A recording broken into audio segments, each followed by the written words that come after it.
Okay. Good afternoon, everyone. Good afternoon. All right. So we are, as Edie pointed out, coming to the end of the book of Leviticus. Too much material for one class, as is always the case. But in Behar-Bechukotai, we're going to take a look at a concept which is a little weird. A sabbatical. In modern terminology, when people use the term sabbatical, not the biblical version, what do we mean by sabbatical? Going away and paid leave. Right, so paid leave. I thought we called those vacations. But you get Sabbatical is long period. 6 Right, months. so it's usually a long time. It can be 6 months, a full year, and so I get 6 months off every year. No, 10 years, 20 years. 7 years. Usually it's some sort of long cycle, right? So maybe it's every 3 years, maybe it's every 7 years, maybe it's every 10 years. There's some notion that you get a bonus amount over and above your usual vacation of time away from whatever it is that you normally do.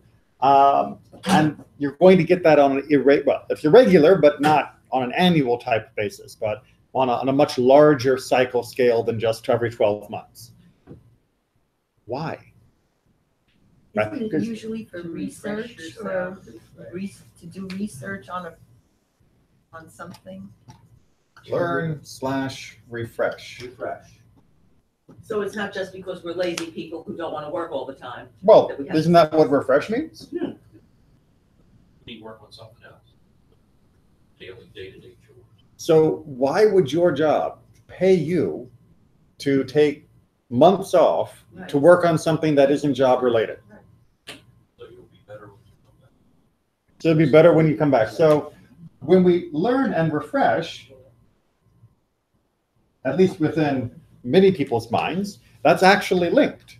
That there is some sort of benefit that comes from the activity that happens on this semi-regular basis that is a benefit to the employer, because by learning outside of your direct work needs, you are somehow refreshing or capturing something new that when you come back will be poured into your work, that will be a benefit to the employer. Am I capturing that fairly well? Sometimes it has to do with bringing in grants if you're a new person. Yeah, exactly. Sometimes the sabbatical system has become very formalized, that you need to take a sabbatical to get the research that brings the grant for the university. It's not that you can have a sabbatical, it's you must, because we expect this kind of productivity. Or, and I know Rabbi who took a 6-month sabbatical to France to learn cooking, cordon bleu.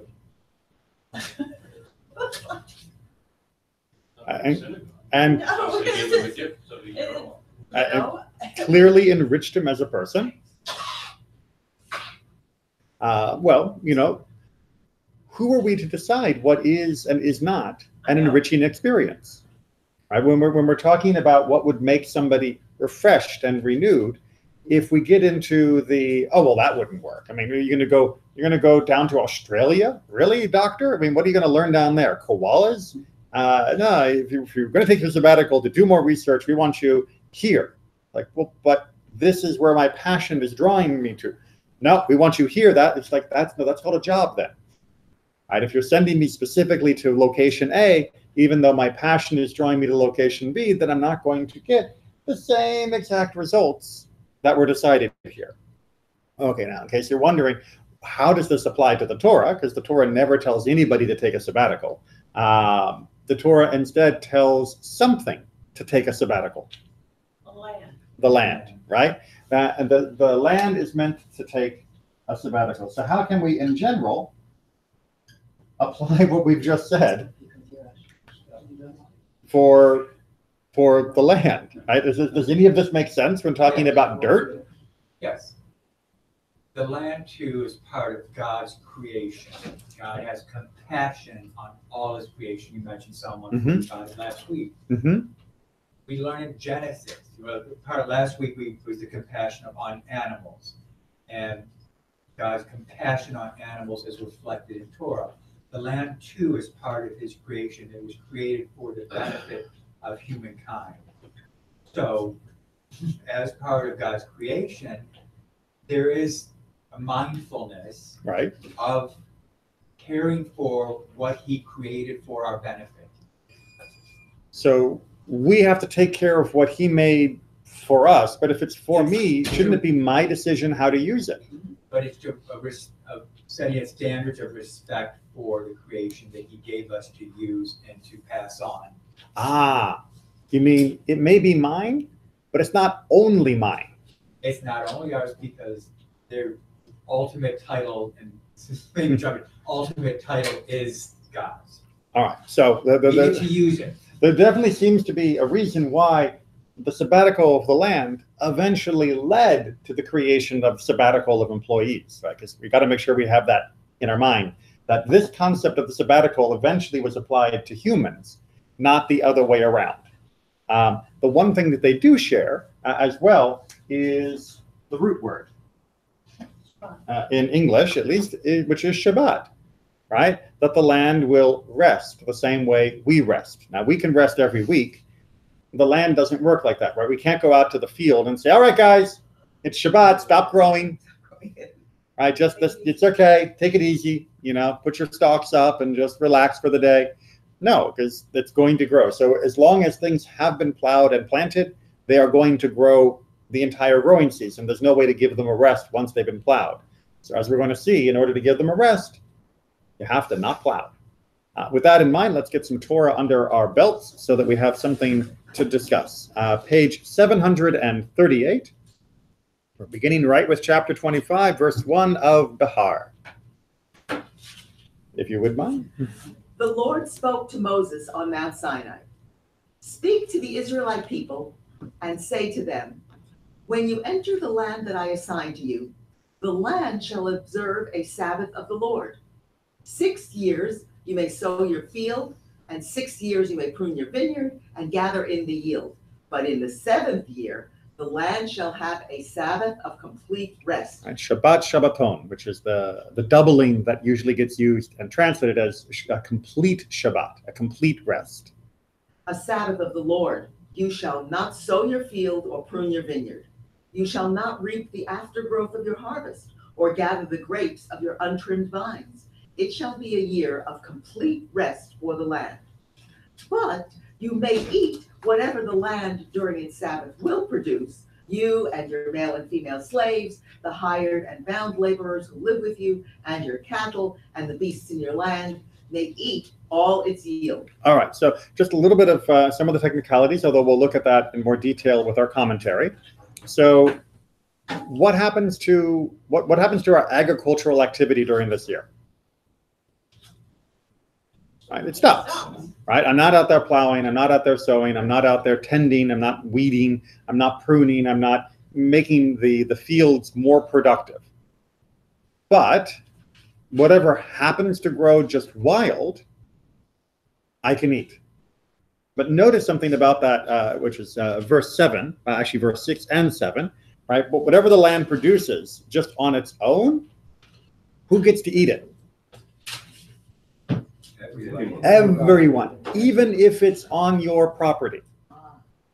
This is a very important part, right? Whatever the land produces becomes equally available to everybody in the land, right? So your private ownership disappears during this time period. During this time period, the land becomes available freely to everyone, including the animals. But it doesn't say everyone, it just says the laborers, slaves. It isn't like the guy down the street can come over. As we're going to see, kind of, yeah. It is more general than that. It's not just your, meaning you, the particular property owner. It's your, meaning the entire nation. Oh. Okay. Let's move on. We'll get some more dirt. Oh. Sorry. Yes. More puns. You shall count off 7 weeks of years, 7 times 7 years, so that the period of 7 weeks of years gives you a total of 49 years. Then you shall sound the horn loud in the 7th month, on the 10th day of the month, the Day of Atonement. What we call Yom Kippur. You shall have the horn sounded throughout your land, and you shall hallow the 50th year. You shall proclaim release throughout the land for all its inhabitants. Or, as it has been said on the Liberty Bell, and you shall proclaim liberty to all the inhabitants thereof. This is the quote that is on the Liberty Bell that's in Philadelphia. It shall be a jubilee for you. Each of you shall return to his holding, and each of you shall return to his family. That 50th year shall be a jubilee for you. You shall not sow, neither shall you reap the aftergrowth, or harvest the untrimmed vines, for it is a jubilee. It shall be holy to you. You may only eat the growth direct from the field. All right, so in the 7th sabbatical cycle, now we're on the super irregular or super extended cycle of time. After the 7th unit of sabbatical, we get this bonus year called Yovel, which is in English we render as Jubilee, where not only do we continue to observe the sabbatical restrictions on agriculture, but we also have this notion of release of people and debts being canceled, and of land, as we'll see, being returned to the original owners. So this is sort of a mega sabbatical, but rather than just allowing the land to rest, it also hits a sort of giant reset button on society. People are still allowed, of course, to maintain their movable property. Any cash you've got, that's no problem. It's simply if you have happened to have acquired a larger land holding by buying some of your neighbor's property, it returns to the original holders that were established during the time of Joshua after the Exodus. Yeah, sure. Well, that's not so good. Isn't it? No. Okay, so we worked out sort of what the land might be doing that, and our commentators are going to focus on that more, and we're not going to do too much on the Jubilee, but I want to make sure we understand why the idea of the Jubilee would have been baked in to our ownership of the land. What benefit would this possibly be? Stop one person from having everything. Yes, to stop the mass accumulation of wealth. Now, why is that problematic, right? Because basic wealth, one person gets piles of gold, we've got no problem with that. The Torah has no problem with that. The idea here is one person owns 90% of the land of Israel. That is what is going to be disrupted every 50 years. Why would the Torah make a distinction? If it's not anti-rich, it seems to be anti-land consolidation. What's going on here? Equal opportunity. Right, so it's livelihood, equal opportunityhood, because land was your livelihood, right? For the vast majority of human history, if you wanted to support yourself, you needed dirt to do it. You couldn't just go down the street and get a job. That was not a good way to support yourself or your family, because day laborers was not steady work. The best way to support yourself was to own a piece of land, to farm it, grow food for yourself, grow a little cash crop or something, and you did what you needed. It was self-sufficiency, it was subsistence. So that's a wonderful ideal, but is that enough of a reason to break the cycle of ownership? Think about the term ownership. But did they ever really own the land? Did they ever really own the land? As we're going to find again from our commentators, no. They don't ever actually own the land. Instead, the land is still owned by God. They were the caretakers. They are the caretakers, and God very specifically, and with great detail, both within the Torah as well as within the book of Joshua, tried to make sure that there would be an allocation of land to all of the tribes of Israel, so that no one tribe or one person would ever be able to dominate the other tribes. And this Jubilee system was enshrined to make sure that no matter how out of whack 50 years could bring you, you would be brought back to a place where people at least had an equal starting point. Now you can, like I said, you can enjoy the fruits of your last 50 years of good success, but you don't get to permanently push anyone off the inheritance that God had said their tribe was owed. Because to do so, well, I mean, we know what it's like as the Jewish people as a whole to be pushed off our whole land by people who said we had no right to be there, and there are still people today who say we have no right to be there. And we know exactly how that feels, that alienation from our inheritance. We were not supposed to ever make that happen among ourselves either. Was it the Kohanim who adjudicated all this? Kept the records, or? We don't have really good records of who kept the records. But they had to have. You would think that you would need to know whose apportionment. I mean, certainly the tribes themselves usually have very good memories about these sorts of things. You know, if you go to rural communities, even to this day, people know where the farm boundaries are, and they know whose great-grandfather sold who, which parcel of land, and how much they paid for it, and why that was such a rotten deal. And they have long memories in these parts of in those rural parts of the world, including our own, as well as in other countries. And historically, those types of land claims have often been fiercely protected of the family knowing what was their claim. And so, you know, you had immigrants coming to the U.S. who would tell their kids, I remember, you know, when my grandfather would tell me that in Scotland they had this piece of land. You may remember a John Wayne movie called The Quiet Man, right? Where he goes back to Ireland to see the piece of land that his mother had always been telling him about, that it was part of the family. And everyone back in Ireland remembers his mother's family. Even though they haven't lived there for however many decades, everybody still remembers it. And so he's able to rebuy the land and put it back into his family's hands. So that's somewhat what we're talking about here. Other questions? Yes. The original owners are obviously, a lot of them aren't going to be around anymore. Right. But their families will be. Right, so they got to figure out how to they got to redivide it among the families? Exactly right. It goes to the family, and then it's divided as according to the natural inheritance laws. That would be there for the families. Firstborn gets double portion, everyone else gets one portion. So that would have been implemented if the original owner prior to the 50 years who had lost the land or for whatever reason was no longer there to retake possession of it. If there's a surviving spouse? Spouses don't inherit in Jewish law. And precisely because of this family reason, right? Because the land is given to the tribe, and therefore it is the tribe who has the right to the land, and spouses may or may not come from that tribe, and therefore the spouse does not inherit for the tribe.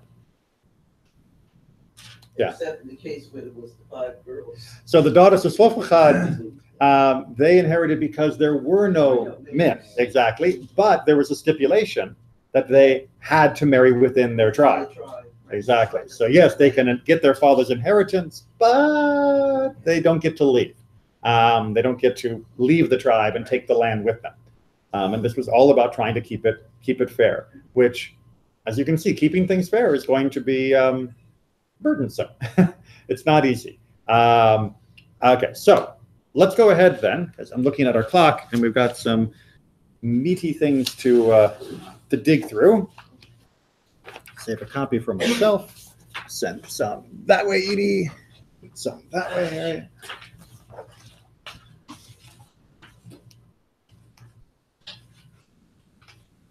We're going to see this concept has some wide-reaching implications, not just in the actual law, this we've been sort of discussing, but also some very wide-reaching philosophical and theological implications.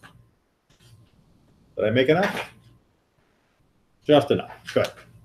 All right. So we're going to start with Rambam, Mishnah Torah, because he's always a good guy to start with as a nice, clear, logical summary. It is a positive commandment to refrain from working the land and caring for trees in the 7th year, as it says, and the land shall rest a Shabbat for the Lord. That's from Leviticus. That's what we just read. And it says, in plowing and in harvesting, you shall rest. And that was Exodus. Mm-hmm. Anyone who performs one of the forbidden labors from the working of the land or caring for trees in this year has abrogated a positive commandment and transgressed the negative commandment, because as it says, you shall not plant your field, nor shall you prune your vineyard. All right, so he brings it to our attention that there's actually 2 commandments happening here. One is making the land rest, and the other is not working the land when it's supposed to be resting. So if you go ahead and plant your tree during this time or plant your seeds, you're actually breaking 2 commandments at the same time, which is a very efficient sin, but not one that we would really want to engage in. So just making sure that we have the technical level here of this is a fairly serious commandment. It is from the roots of this commandment to affix in our hearts and make a strong impression in our minds about the matter of the world having been created. All right, so wait a minute. So this is Sefer HaChinuch, right? Middle Ages. And he's saying that one of the main purposes of this commandment is to make us believe the world was created. I mean, well, duh, right? Well, not so duh back in the Middle Ages. Yeah. As it says, in 6 days did God make the heavens and the earth, and on the seventh day, in which he did not create anything, he imposed rest on himself. Right? Shabbat vayinafash, right? Where we say from Vishamru every single Friday night. And in order to remove and uproot and eradicate from our thoughts the idea of the eternity of the world, which the deniers of the Torah believe in, through which they destroy all its principles and break through its walls, did the requirement come upon us to expend all our time, day by day and year by year, for this matter, by counting 6 years and resting on the seventh, so that this matter will never depart from between our eyes for all time. And it is similar to the manner in which we count the days of the week into 6 days of work, and the seventh is a day of rest. All right. So in the 20th century, and now in the 21st, the debate between the eternity of the universe and the creation of the universe is done. Right? We don't have this debate anymore. Because everybody now, whether they are an avowed atheist or whether they are a devotee of almost all of the major religions of the world, they say creation one, right? We can point to the philosophy of Genesis, and those that are avowed atheists or who are looking at Genesis only as a metaphor can also point to astrophysics and say Big Bang, right? The universe had a beginning. It's about 14 billion years ago, give or take, for current research.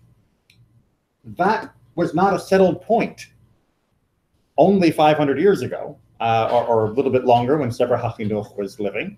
In fact, the majority of the scientists of the day, using the term as loosely as needed, since modern science had not yet been invented, but there were still lots of people doing research and investigations, the majority of those people said the world was forever.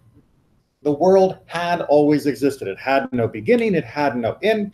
This was most famously supported by Aristotle, and no one wanted to go against Aristotle. I think that was Aristotle texting in, saying, I was misquoted. Right? He believed in the eternity of the world, and since he was scientist number one, no one wanted to argue against him, except us. Right? We continued to argue against this Aristotelian view of science, and we were called fools for it. All the way through until suddenly believing in a created universe stopped being foolish and became accepted science. And we went, yeah, told you. And that's what Sefer HaChinuch is saying, is that one of the lessons, and in his mind, one of the primary lessons of having the sabbatical year, along with Shabbat, was this idea that the world was made.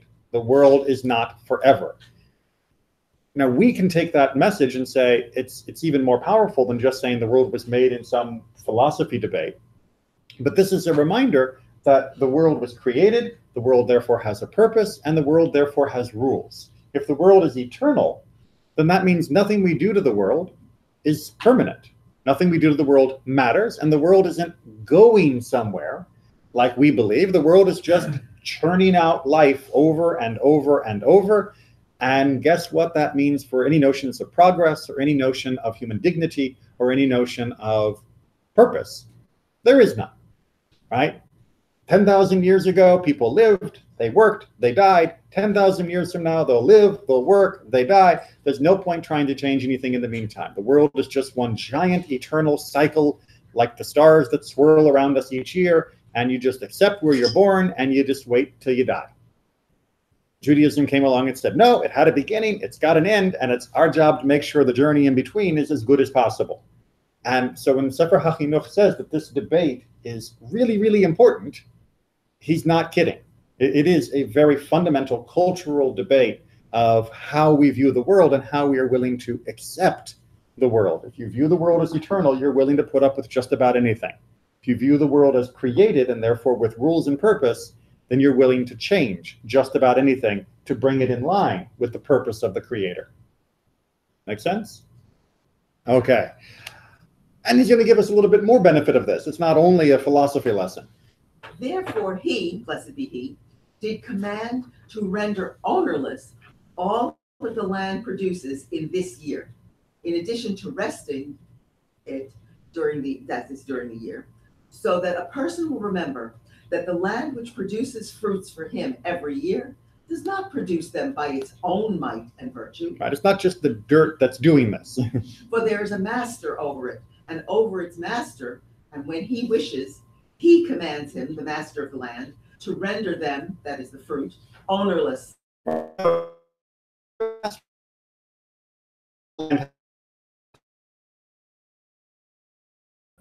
Right? Oh, us. We have whatever is now produced belongs to me. It belongs to the owner. Another benefit for the trade of, well, there is no one more generous than he who gives without hope for reward. Another is that it will add to his trust in God, may he be blessed. Since anyone who finds it in his heart to give and abandon to the world all of his lands and his ancestral inheritance for an entire year, and educates himself and his family through this for all of his days, he will never have the trait of stinginess overcome him too much, nor will he lack trust. Which is a great sentiment, but also goes back to our own feelings of, this must have been hard, right? Because by trying to sell it like this, the Sefer HaChinuch is saying, yeah, it's hard to think of the land that you've been working for 40 years, doesn't really belong to you, and this year you need to let it go and let people come and eat from it and just be open to this and have trust in God. That is the opposite of human nature. But how often does Torah ask us to do the opposite of human nature? Right? Someone makes you super angry, you don't murder them. You see something you really, really like, you don't steal it. You see somebody you really, really want to be with who happens to be married to someone else, you don't be with them, right? The Torah is constantly telling us that our instincts need control, and oftentimes just full stop.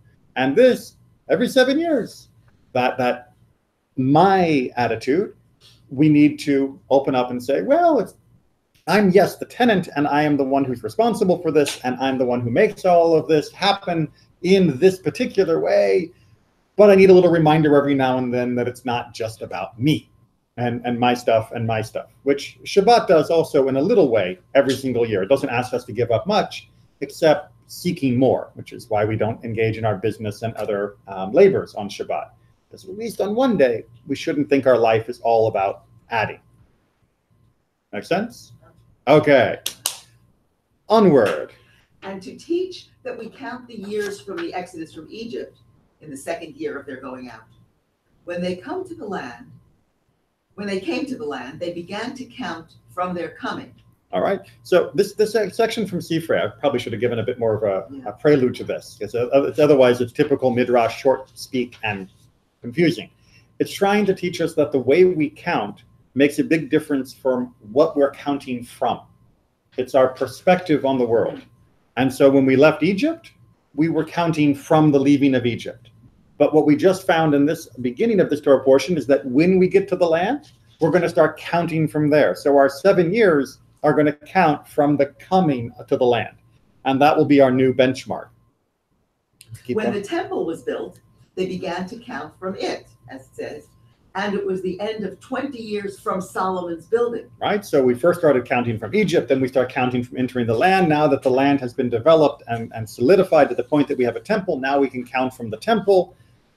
But when the temple was destroyed, they began to count from then, in the 14th year of the cities being smitten. And then we began to count from the bad stuff. Yeah. When the captivity intensified, they began to count from then. And Daniel, it says, and in the second year of the reign of Nebuchadnezzar, and in the second year of King Darius. Right, then we count from the worsening, the different reigns of kings that are over us, despite us being free. Which is a very good reminder that how we count and where we count from is technically relative. right? We can count from some mythical year zero up to the year 2018, or we can count from a rendering of the dates that are found within the Torah back to 5778 for our current year, or we could count from. I actually have heard people say that we should count from the beginning of the nuclear age, from the Trinity test site, that the beginning of this part of our human existence is fundamentally different than the past. There are some who have suggested we should count from the moon landing, that the first time a human being has set foot on a foreign body in space is going to be a watershed moment going forward. There have been people who picked other dates throughout history that should be what we're counting from. But every date you pick gives you a different frame of view, a different form of a perspective. But what do we know ultimately is the truth, is ultimately all of it comes from God. Right? We may be counting our particular piece of time on this planet and focusing on that, and there may be one element or another that is preying upon us or focusing us in a good way, but ultimately it is still God's universe. And we just happen to be passengers, active passengers, but passengers nonetheless. All right, a little bit more on the land part itself from Chizkuni. Seeing that we might understand this term sabbatical as referring only to a prohibition not to dig in the land for treasure, not to dig irrigation canals, etc., the Torah spells out that we must not plow, put seed in the ground, nor dig for wells either. Neither must we perform work for the betterment of orchards or vineyards, which do not need to be plowed every year. All right, so Chizkuni gets down to the brass tacks and says, why is the Torah giving us a list of things we're not allowed to do? Because if we didn't have the list and it said we should let the land rest, we might think, oh, I'll let the land rest. That means I won't do major work projects. But, plowing, certainly God wouldn't have had a problem with me plowing. Yeah, no plowing either. Well, okay, so I can't do the plowing, but I could at least trim some of the trees. I can do pruning. I mean, I don't even have to do that every year. And as long as I have free time, I might as well do those things. No, you're not allowed to do those things either. So all of the details the Torah is giving us is there to head off certain loopholes that people might have thought to take advantage of, and which would deprive the world of the benefit of actually resting. Well, you might think that the prohibition was only against hard work, like digging canals or digging wells. Hard work. No, we're not asking you to rest from hard work. We're asking the land to rest, so don't even plow or plant a seed. Exactly right. Even in your own little back garden, no. Even if you didn't plant a garden the year before, no. Which is why he's going to bring his second text. The sabbatical is not because the land is tired after producing crops 6 years in a row, but the Shabbat of the land is to remind you that the land belongs to me, Hashem, though you are its tenants. When we talk about crop rotation and good farming techniques and all of that, when people talk about the sabbatical, they almost always go, oh, okay, so you're trying to make sure there's no nitrogen depletion in the land, and you want to allow the produce to return in that unused year in order to make sure the land doesn't lose its productivity. Yes, that is a benefit of the sabbatical year. That does happen, and it does ensure the land will remain fertile longer, but that doesn't mean it's the purpose of the sabbatical year.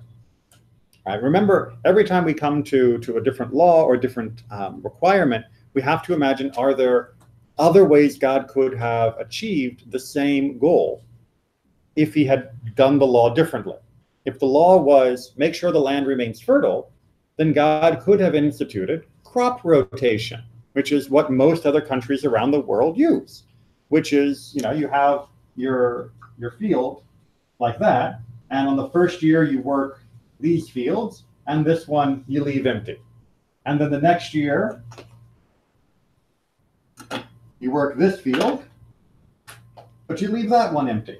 And so that way you're using 3/4 of your property every single year, but every 4 years, the piece of land is not being used, which is even better than once every 7 years, right? This is a sort of standard model. Sometimes they'll plant special crops like clover in the field in order to deliberately push more nutrients back into the ground. But this is a perfectly good system if the goal is keep the land fertile, make sure the land doesn't get tired, as Chizkuni used the language of his generation. And that's not what God asked us to do. Therefore, says Chizkuni, it can't be about fertility that God's telling us to do this. It has to be for some other reason. And the reason that he advances is to remind us of who actually owns the land. Because that you can't do with this. This is the Farmer's Almanac, and this is Torah. Therefore, this teaches you about fertility. This teaches you about God. Isn't there another reminder? The Torah is read publicly every 7th year. According to the Torah itself, yes, right. Whereas we have taken it upon ourselves since the time of Ezra to read the Torah much more frequently to make sure. But at this time, yes, again, that would emphasize this is about your relationship with your Creator. Exactly. Now, it's all being hammered in various ways. Exactly, which we can now take a little further to Chizkuni's idea here, to the concept of the Jubilee and the release of people who have become indentured servants, or even to the modern concept of sabbatical. What are we saying about people when we release them from their bondage, or when we create vacation time, which is a relatively new idea in human history, not just the full sabbatical thing, but I'm just talking about giving someone a week off. We did not have that more than 100 years ago. So what are we saying about people? Well, they're free to pursue their passion, hopefully. Because who do they actually serve? God.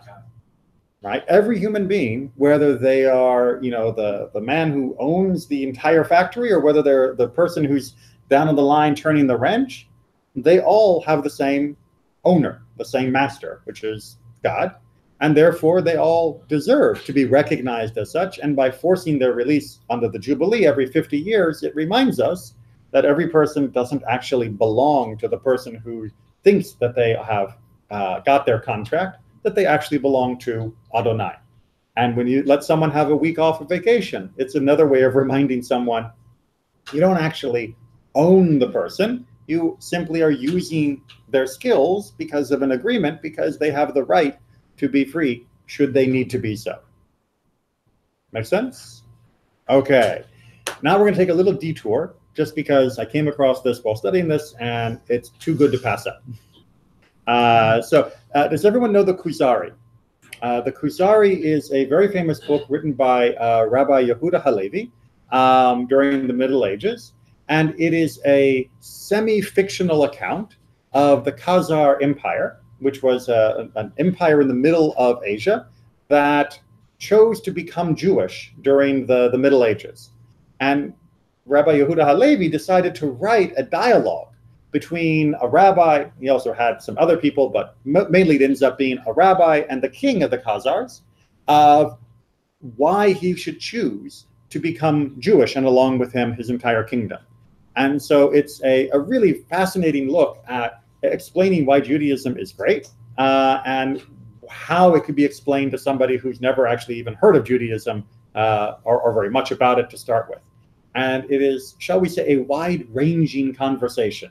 So they talk about a lot of the stuff that you might expect, and they also go off on a few digressions. And this is one that happens to be at least tangentially connected to our particular Torah portion. All right, so when we see the rabbi, this is the guy who's convincing the king to become Jewish. And when we see Al-Khazari, that is the king of the empire. So the rabbi said, don't you see that even the land was given its Shabbats, as it said in Leviticus, it is forbidden to sell it forever.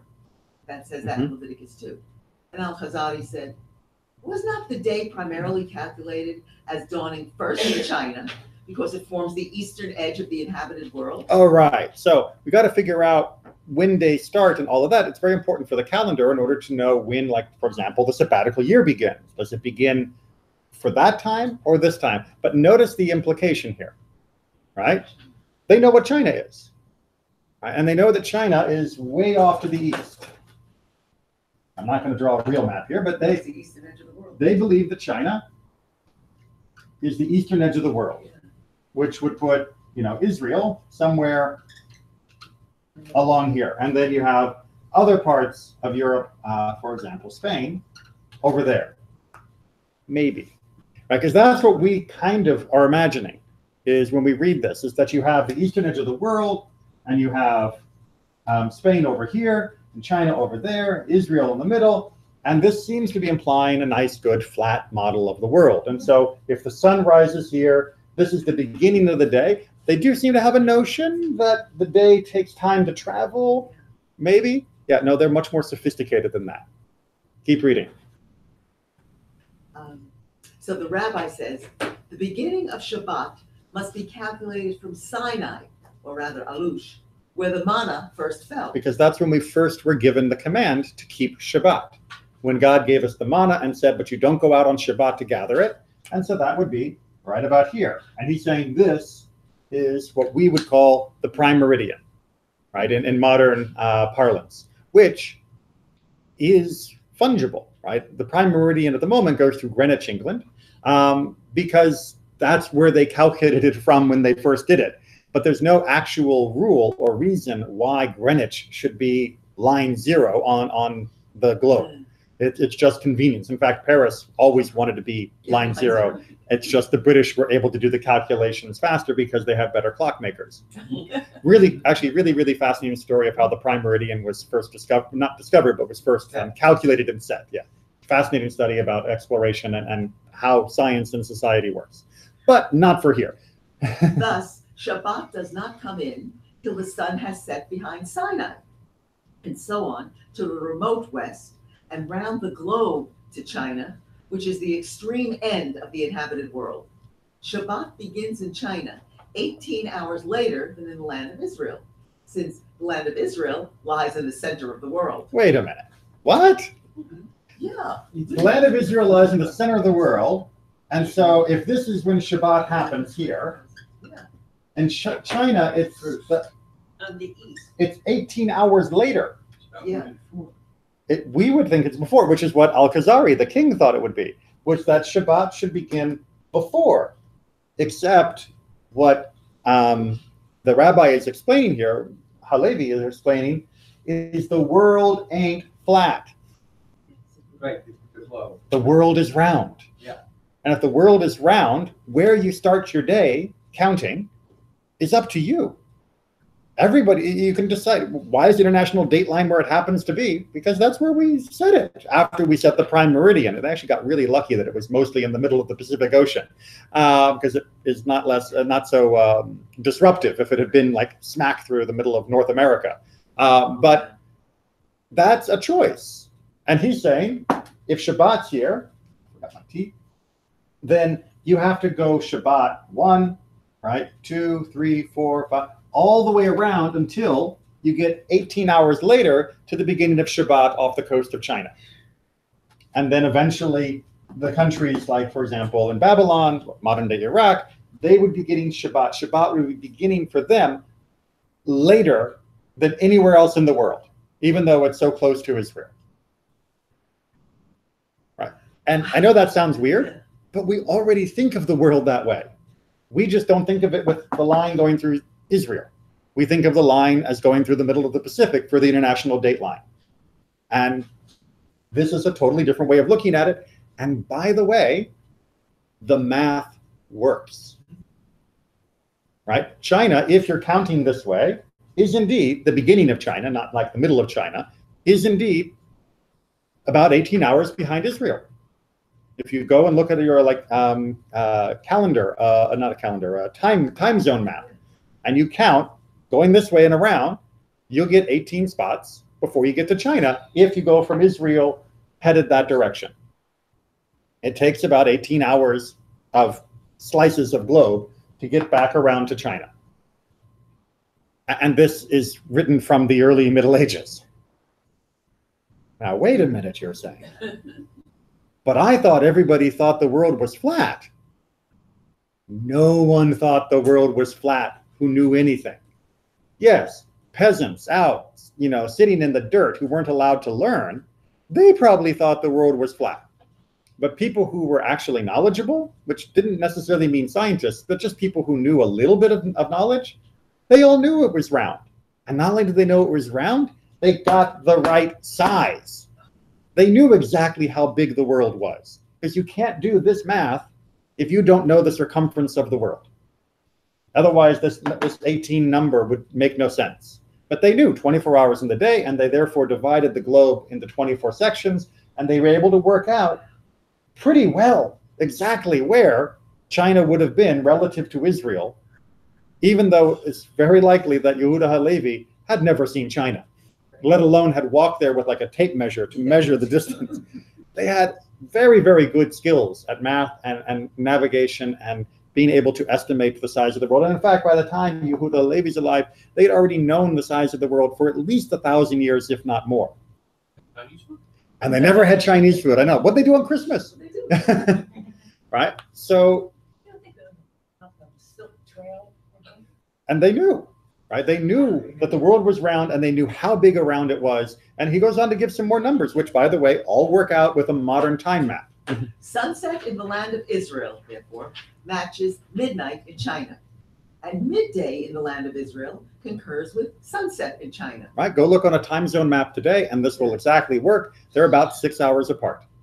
China's a little weird because the entire country of China is one time zone, which is really tricky if you live in different parts of China.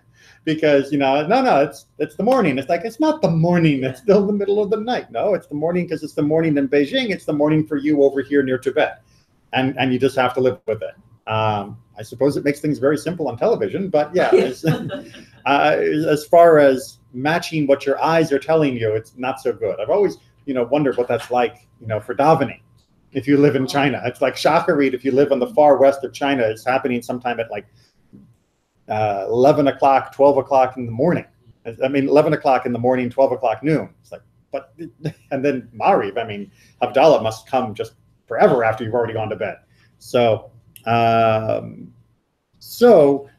they knew. And the whole idea that Columbus decided that the world was a globe and no one believed him and everyone thought he was going to fall off the edge of the world, not true. Never was true. The reason why people laughed at Columbus was because his math was wrong. Columbus believed the world was smaller than it actually was. And everyone showed him the math and said, no, it's big enough that China's 18 hours behind Israel. They didn't use that a particular example, but they actually showed him the right math. And therefore, sailing from here to get there, you're going to die. You're going to die of thirst and you're going to die of hunger. And he said, no, it's much smaller. It's like 20, 30% smaller than they think it is. If he hadn't hit the unknown continent of the Americas, he would have died. Right? If there were no Americas, all the other scholars were absolutely right. He would have died. And by the way, that's why he continued to call this Indians and all of that, because he was still convinced that he had actually wound up in India all the way up until his dying day. It's really very sad and tragic, although what he did was also sad and tragic to the natives. But yeah, the reason people didn't want to fund his expedition is because his math was totally off. Because everyone knew, it's accepted knowledge, how big the world was, and they were right and he was wrong. He just got really, really lucky. All right, but there's more that the rabbi has to say about this. This first light was but an illumination, which soon passed away, leaving the world in darkness. Right. The first light, of course, is always referring to the first light of creation, right? When it says, Vayehi or, let there be.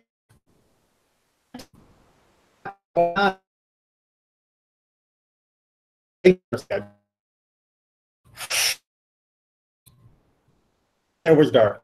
And then once God creates the system, you have a cycle of day and night, which, by the way, big flash and darkness sounds like me.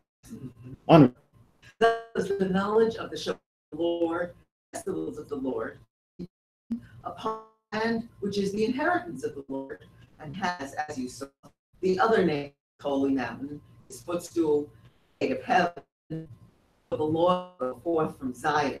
So over and over again, our texts refer to Israel as the center of the world and as being a place from which is regulated time and the seasons.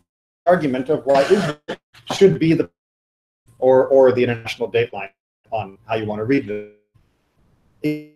All the Bible is very clear. This is how God measures. Therefore, should be the start of a new day right then and right there. Right? Whenever you celebrate New Year's for the first time in the world, it shouldn't be someplace in New Zealand. It should be someplace in Israel. But, of course, the world doesn't listen to us. However, he gives a few more examples, not just textual supports, of how Israel is so central in the minds of everyone. And how the patriarchs endeavored to live in the country while it was in the hands of the pagans and had their bones carried into it. Right? For example, Jacob and Joseph, even though it wasn't our inheritance yet in the sense that we had not taken possession of it, they still wanted to be buried there. Think of how crazy that is. I really, really, really want to be buried in this land that I don't even own.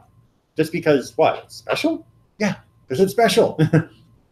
Moses prayed to see it. And when this was denied to him, he considered it a misfortune. Right? He wouldn't have considered it a misfortune if there wasn't something special about the land of Israel that he couldn't enjoy somewhere else. He'd been to Midian, he'd been to Egypt. I mean, he'd been all over, but he hadn't been to Israel. And now he really, really wanted to. Why? Not just because it was a great tourist spot, but because he knew there was something special about it and its centrality to the world. But he died before he could get there.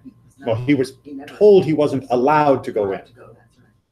Thereupon, it was shown to him from the summit of Pisgah, which was to him an act of grace. I mean, just being able to see the land was considered a kindness from God, because God didn't have a need to do that. Onward. Persians, Indians, Greeks, and children of other nations begged to be allowed to offer up sacrifices and to be prayed for in the holy temple. They spent their wealth at the place, though they believed in other laws not recognized by the Torah. They honor it to this day, although Shekhinah no longer appears there. Do you want to know how important Israel is and Jerusalem in particular is for the whole world? The whole world focuses on it. The whole world is constantly attentive to Jerusalem. Not always in ways that we're particularly happy with in the current political world, but no one denies that this is one of the most important spots on the face of the world, and that much of life revolves around this spot. There are a lot more people who live over in China. There's a lot more wealth being generated in the United States off our map over here. And certainly Greenwich hasn't done anything interesting for a long time. But Israel is really still the focus of so much of the world's population, both religiously, spiritually, whether they agree with us and our Torah or not. This is very much at the heart of the world. And therefore, it, like the whole land, we have to make sure we take good care of it. And we have to make sure that it is there not just for us, but there for all generations. And with that in mind, continue to pray for the peace of Jerusalem as they are awaiting various reprisals and retaliations, as well as struggling with ongoing issues on especially the Gaza border. They need our help, our support, and our prayers. Thank you. Amen. Mhm.